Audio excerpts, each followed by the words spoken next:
All right, sports fans, how's everybody out there doing? William Martin coming at you one more time here on YouTube with another edition of the 300 Pounds of Sports Knowledge Podcast. It is that time of the week, folks, my weekly picks in the world of the National Football League.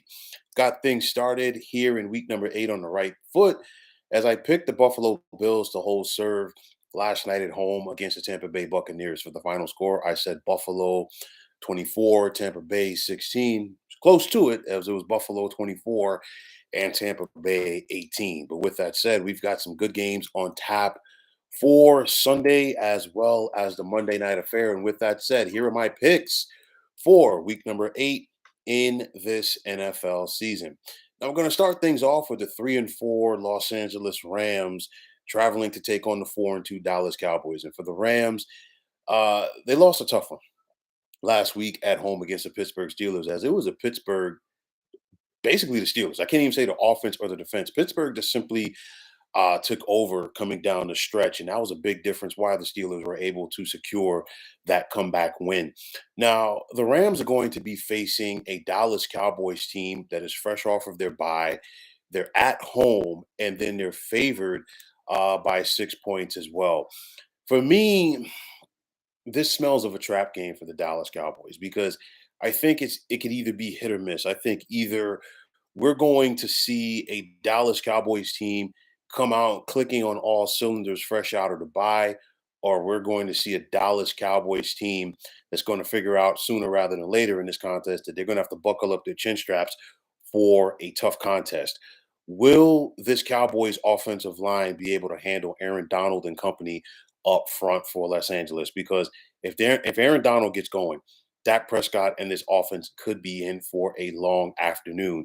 Now, Dallas has all of the talent in the world defensively, but at times they know how to sleepwalk. And if they sleepwalk and don't pay attention to Puka Nakua, the rookie wide receiver out of Brigham Young, he could torch their secondary. I mean, Puka Nakua has basically taken up where Cooper Cup was a couple of years ago. Not going to say that Puka Nakua is an MVP candidate, no, but he is a dependable receiver who can move the chains. And if you sleep on him, he can get past you and make a big play.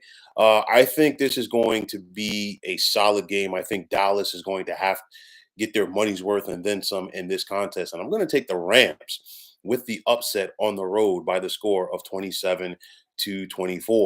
Now at Lambeau, you're going to have the 3-4 Minnesota Vikings taking on the 2-4 Green Bay Packers. And don't look now, but after the slow start by the Vikings, they have an opportunity to get back to 500. The injury to Justin Jefferson has made quarterback Kirk Cousins have to start spreading it around to his other receivers, and he's getting everybody involved. This defense for the Vikings has been getting better now that Brian Flores has been calling the shots, and I guarantee you, Flores is going to call up something that could throw this Packers offense off with the youngster at quarterback in Jordan Love.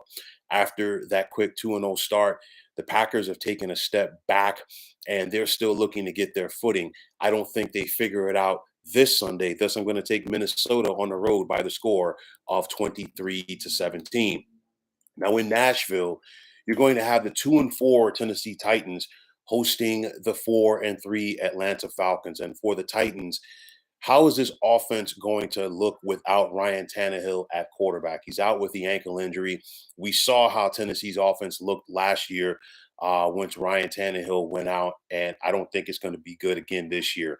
You're hearing rumors that possibly Malik Willis and rookie quarterback Will Levis could possibly split snaps in this game. And I'll tell you like this: when you've got two quarterbacks, you don't have one.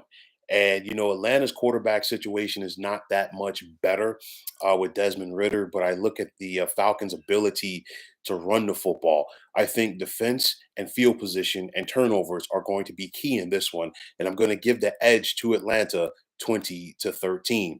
Now, in Indianapolis, you're going to have the hard luck 3-4 Colts hosting the 3-4 New Orleans Saints. And of course, the Colts lost a heartbreaker last week to the Cleveland Browns. A lot of missed calls, a lot of frustration in Indy, and they obviously are hopeful to put that one behind them and get back on track this week against the New Orleans Saints. For the Saints, which offense are we going to get? Because The talent is there for this New Orleans team. As Bill Parcells once said, your record is you are what you are. But it's one of those where this Saints team is more talented or too talented to be 3-4. At some point, New Orleans rather has to figure it out.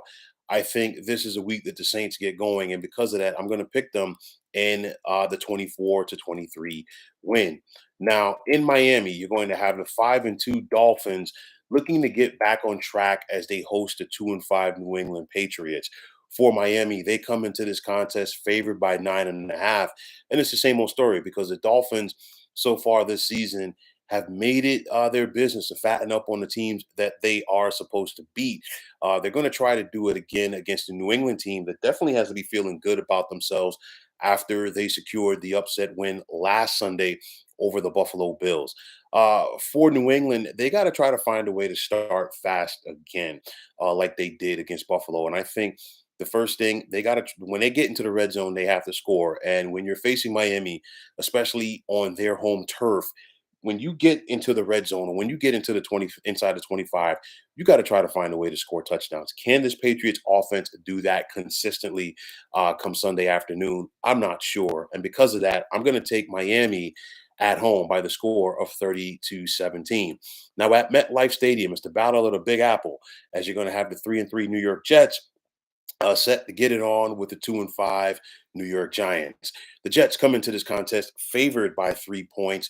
They're fresh off of their bye, and if you remember, just prior to their bye week, the Jets really were playing some darn good football. More importantly, their young quarterback Zach Wilson was playing some solid football as he just helped the Jets upset the Philadelphia Eagles. Now, on the flip side for the Giants, no Daniel Jones again at quarterback, and they're going to be going with the veteran Tyrod Taylor. In the last couple of weeks, the Giants' offense has shown some life with Tyrod Taylor under center, and they're looking to do it again. They got their first home win last week as they took down the Washington Commanders.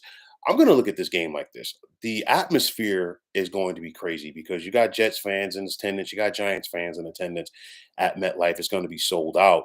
But I look at it like this.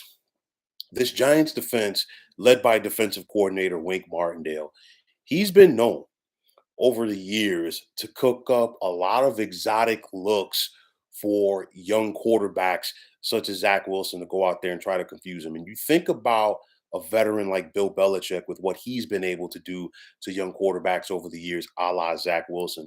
So I think we could be in store for something like that, especially in the last couple of weeks, being that this Giants defense has been playing a lot better.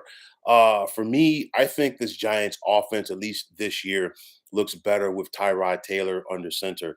This is going to be another one of those games, though, where it's going to come down to defense. It's going to come down to special teams, field position, and turnovers. And more importantly, the first team to 20 will win. And I think in this case, I'm going to give that to the Giants. And I'm going to take Big Blue over Gang Green by the score of 20-17.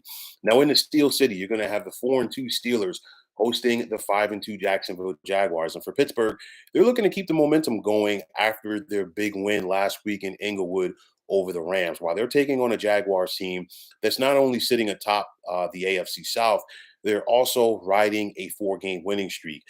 Pittsburgh's defense is always going to be there. They have so much talent at each level, but it's just a matter of can they get some cohesion on offense. That second half last week against the Rams made you believe that maybe, just maybe, that the Steelers offensively are set to turn the corner. We got to wait and see. But at the end of the day, you got the youngster at quarterback and Kenny Pickett. And if he can have enough consistency in this passing game, I think that's going to open things up for the Steelers rush attack with Najee Harris. And at the end of the day, I still think that's how the Steelers bread is buttered on offense. But the Steelers defense, you got to try to find a way to get to Jaguars quarterback Trevor Lawrence, make him uncomfortable, force a turnover or two that will put the Steelers offense on a short field. I think this is going to be a back and forth affair throughout. I think it comes down to the final minute or so before it's decided. And I'm going to give Pittsburgh the slight edge at home by the score of 24 to 22.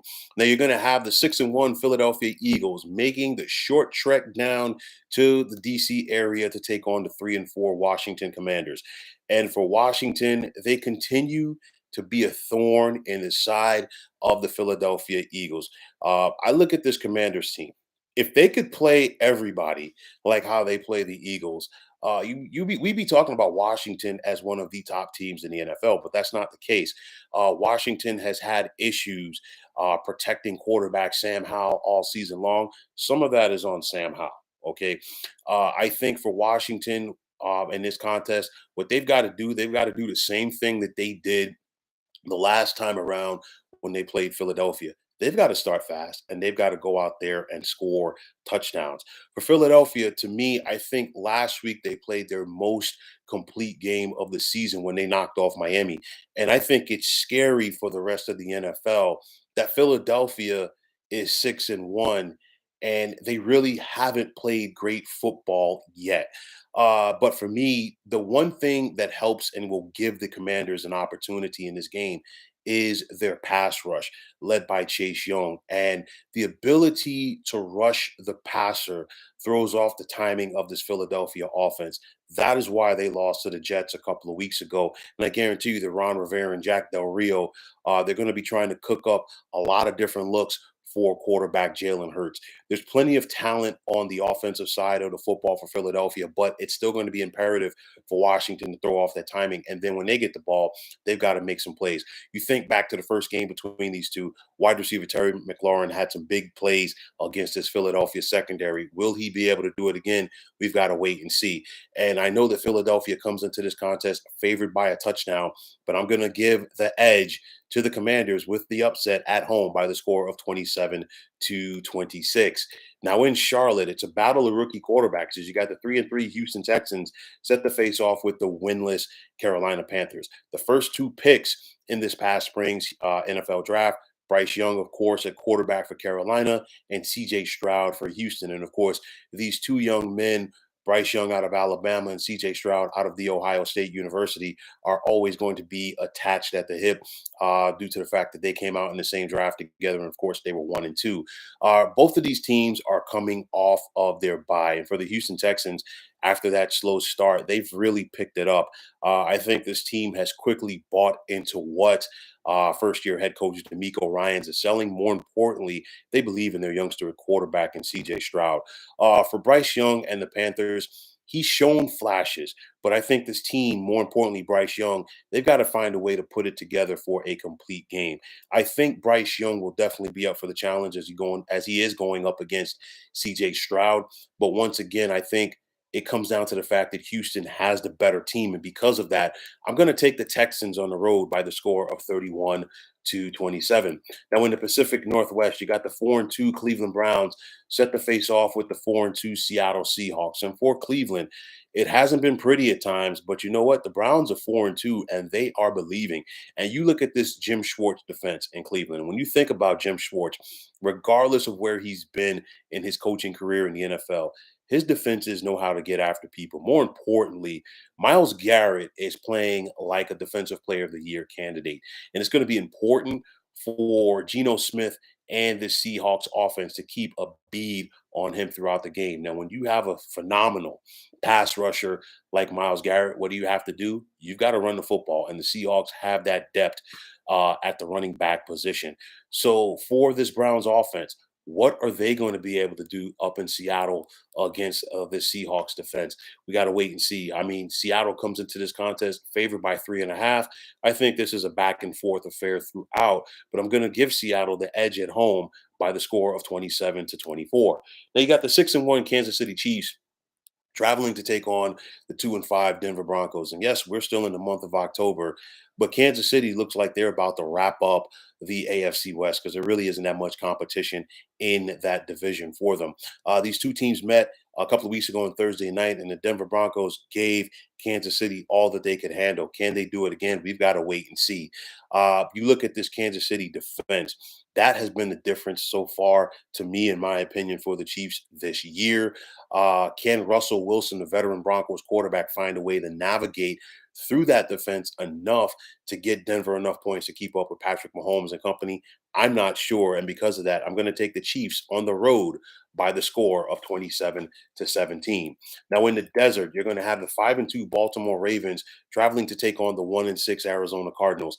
Baltimore comes into this contest favored by 9.5, and they know that they cannot take Arizona lightly because, like I've said for the last couple of weeks, the Cardinals play you tough, especially for the first half. They just have not been able to sustain it for 4 quarters. Now, I think this has the opportunity to be the Lamar Jackson show Sunday afternoon for the Baltimore Ravens. They're fresh off of having that big win last week at home against the Detroit Lions, and now for their offense, they want to try to stay in that rhythm and keep it going. And if the Ravens can start off fast and put the Cardinals in an early deficit, it's going to give their defense the opportunity to tee off against Josh Dobbs.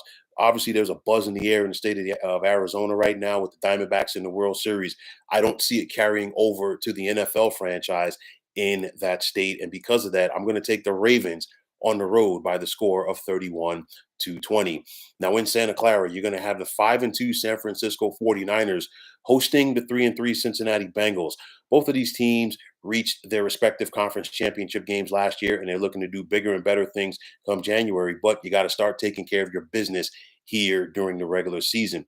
For the 49ers, is it going to be Sam Darnold or Brock Purdy at quarterback? Of course, Purdy got injured in the Niners' Monday night loss to the Minnesota Vikings. But if he can't go, I think that the Niners can rely on Sam Darnold because like I said before, once Sam Darnold came to the 49ers, I think would be his best opportunity to succeed in his brief NFL career. And this is obviously the most talent that he's had around him.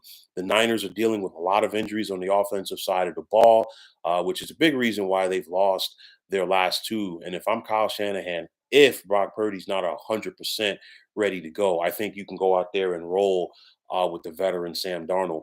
On the flip side, for the Cincinnati Bengals, they haven't played great football so far, but they're 3-3, and you still got Joe Burrow. And Joe Burrow looks like he's starting to get his legs under him again after he sustained that calf injury in the preseason. You gotta love this game. A lot of star power on both sides. You got Nick Bosa rushing the passer for the 49ers. You've got Jamar Chase at wide receiver. You've got Joe Burrow at quarterback. Both of these teams have the potential to reach the Super Bowl, and I think we're going to see some of that in this contest right here. But I'm going to give the edge to San Francisco at home by the score of 24-20. Now on Sunday night, I don't know how this game ended up on Sunday night, but it is there. You got the 2-4 Los Angeles Chargers taking on the 2-5 Chicago Bears, and of course for Chicago, still no Justin Fields at quarterback. The Bears rather, were able to take care of their business last Sunday at home against the Raiders, but they got a tiger by the tail, if you will, with this Chargers team. Justin Herbert is playing through an injury himself, but there's too much talent on this Los Angeles team, and because of that, I'm going to take the Lightning Bolts at home by the score of 31-20. And finally, on Monday night, speaking of those Raiders, with a record of 3-4, they're going to be traveling to the Motor City to take on the 5-2 Detroit Lions. And for the Lions, they need to get back on track. Obviously, you got to have short-term memory in the NFL when you lose, but especially in the fashion that the Lions just got taken behind the woodshed last Sunday, courtesy of the Baltimore Ravens. If you're the Lions, you can't play any worse than you did uh, last Sunday against the Ravens. And now you get an opportunity. You're back at home, and I think what the Lions need to do is they've got to start fast at Ford Field. They got to go out there and put the Raiders in an early deficit, get that crowd into the game because these fans in Detroit, they really want to go out there and bring it. They want to see a winner, and I think the Lions have an opportunity to do something in this game. Jimmy G is supposed to be back, or is expected to be back at quarterback for the Raiders in this one. I've never drank the Kool-Aid on Jimmy G that much in his career, and I don't think the Lions are going to be too fearful of him on Monday night as well. And with that said, I'm going to take Detroit to hold serve at home by the score of 34-20. So those are my picks for week number 8 in this NFL season. And before we talk about anything else, I see we got Chelsea Grin chiming in. What is going on? How are you doing? And you're saying, yikes, how did they get into that primetime slot? I know exactly what you're talking about. It's, the Sunday night contest between the Bears and Chargers. You know, for me, and please feel free to chime in on this if you want. I remember, first of all, with Monday Night Football. I remember, back in the day, for so many years when it was on ABC, getting to Monday Night Football was a big deal, meaning you either had to be a playoff team from the year before, or you had to have the potential to be a playoff team here for the current season. And then on top of that, it was usually the better teams that had two, maybe three slots, or three appearances rather, on Monday Night Football. They didn't want anybody to have more than three appearances. I get it. But it was your marquee teams. And you think about the 1990s, for an example. You saw a lot of the Dallas Cowboys. You saw a lot of the Green Bay Packers with Brett Favre. You saw a lot of the San Francisco 49ers, the Miami Dolphins with Dan Marino, the Denver Broncos with John Elway. And I think now everything has just gotten so watered down as far as, like, the parity, giving everybody a chance. Real quick, I'm not a fan of Thursday night football as much. I'll tell you like this, because again, sometimes you really don't get the good matchups. I think, in my opinion, I know why the NFL is doing it. Is money, of course, but it's one of those where I think the NFL would be better served if they had one Thursday night game per month and really make it a marquee um, aspect, if you will. And I think the fact that they have Thursday night games every week now, it's taken away from the Thanksgiving games, because the Thanksgiving Day games used to be such a big deal for the National Football League. You figure, you knew you were always going to see Detroit and Dallas every year, because for the most part they took the game and nobody else wanted it. Now we get a Thursday night triple header on Thanksgiving Day, but it's still, it's not the same. And of course, in the pre-satellite streaming days, if you watched football in the 1990s, Thanksgiving was one of the few times that you had the opportunity to sit down and see Barry Sanders play in a live game. So, that made it a big deal right there. If you think about the Dallas Cowboys, so many years on Thanksgiving Day, but I think just the Thursday night games every week have taken away from that. And I think, some of the Monday night games, they're really, you don't get up for them like you did before. And it's the same thing with the Sunday night games. But I will say this about Sunday night football: at least during the second half of the season, you know that the NFL will use the flex option. So they're going to put the best possible game in prime time. So that's something to look forward to. So in the second half of the season, I don't think we got to worry about seeing Bears Chargers in prime time. But at least for this week, we got to deal with it. You're saying, yeah, these primetime matchups have to be special, something that not only draws in the fans, but also the potential fans. And it's unfortunate because it's, and I'll just switch gears real quick. It's like this in all sports where, you get the TV deals. I totally get it. And there's so much money there. But I feel that the big time TV slots, should, regardless of the sport, should be saved for the marquee teams. You think about it, with the NBA, most teams get an opportunity to play Thursday night on TNT. And that's really the time when you want to see your primetime players, your primetime stars. You want to see LeBron and the Lakers. You want to see the Warriors. You want to see the Sixers. You want to see the Nuggets. You want to see the elite teams. Okay. It's the same thing with college football. You go back to a time when we didn't have as many games on television, but the games that were there were the marquee teams, the marquee programs, your Notre Dames, your Michigans, your Texases, your USCs, and I could go right down the list. But right now, we really watered it down and put so much on TV. And I think, for the parody aspect, I get it, but I think it's taken away from a little bit of it as well. But with that said, I mean, it is what it is. Money talks and everything else walks. And this is why we have the situation that we do right now. But nonetheless, uh, we might have to slumber through it. But we got to sit up there and deal with the Bears Chargers on Sunday night, and then Monday night with the Lions and Raiders, even though the Lions are holding up their end of the bargain so far this year. But folks, those are my picks for week number 8 in this NFL season. And as always, I want to take this time out to thank you for tuning into the 300 Pounds of Sports Knowledge podcast here on YouTube. I want to take this time out to thank all of you fine folks out there for tuning in. And if you have not already, please feel free to subscribe to this channel. Now, if you're on the X, formerly known as Twitter, please feel free to follow me at 300 Pounds of Sports. And like I always say, if you follow me, it'll be my pleasure to follow you right back. There's also the sports discussion group on Facebook at the Sports Depot 365. Now you can check it out. Drop a line and be a part of one of the better sports debating sites going on social media. Chelsea Grin, as always, thank you so much for tuning in. I appreciate the support. And trust me, I'll have plenty to talk about tomorrow in the world of college football, breaking down these games. And then the same thing goes for Sunday afternoon and Sunday evening as well. So definitely feel free to check it out one more time. And for all you fine folks out there, my name is William Martin. I am signing off, and I'm saying thanks once again for tuning into the 300 Pounds of Sports Knowledge podcast here on YouTube. Be well, everybody.